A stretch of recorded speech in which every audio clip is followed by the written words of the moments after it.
السلام علیکم د سکون راډیو د خبر رسنۍ څخه مو د نن ورځې لنډو او مهمو خبرونو ته هرکلی زه کرم خان سمسور یم. په نیمروز ولایت کې د یوې ښوونځۍ لپاره د ودانۍ جوړولو چارې بشپړې او ګټه اخیستنې ته وسپارل شوه. د نیمروز پوهنې رئیس وایي چې د زرنج په ښار کې د ملګرو ملتونو د کډوالو چارو کمیشنرۍ په مالي ملاتړ د 289,000 امریکایي ډالرو په لګښت یوې ښوونځۍ ته ودانۍ جوړه شوې ده چې له امله به 600 زده کوونکي په مناسب درسي چاپیریال کې خپلو زده کړو ته دوام ورکړي. د مخابراتو او معلوماتي ټکنالوژۍ وزارت د کندوز په کلباد، دشتیارچي، علي آباد او ګلتپي ولسوالیو کې د 6 نوو مخابراتي سایټونو د پرانیستلو خبر ورکړی دی. د دغه وزارت په وینا کندوز کې د 9 نوو سایټونو د جوړولو چارې هم روانې دي چې ډېر ژر به چارې بشپړې او ګټه اخیستنې ته به وسپارل شي.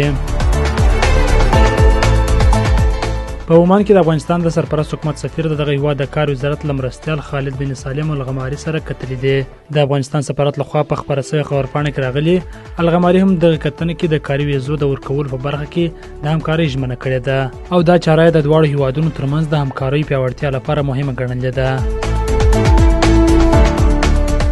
په امریکا کې د زعفرانو یو پیرودونکي په کال کې د افغانستان د 600 کیلوګرامو زعفرانو د پیرودلو وړاندیز کړی دی.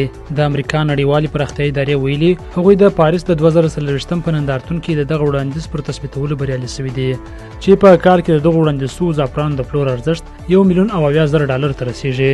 د افغانستان زعفران د ځانګړي کیفیت او ځانګړي ښه بوی له امله په نړیوالو بازارونو کې ځانګړی ځای موندلی دی.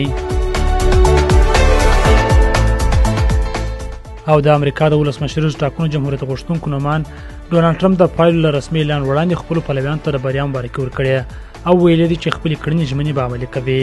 هغه ټینګار کړی دی چې د امریکا امنیت ته د پاملرنې په موخه د ناقانونه کډوالو مخه به ونیسي. دا و د سکون راډیو د خبر رسنۍ څخه د نن ورځې لنډ او مهم مسایل. تر بیا د الله په امان.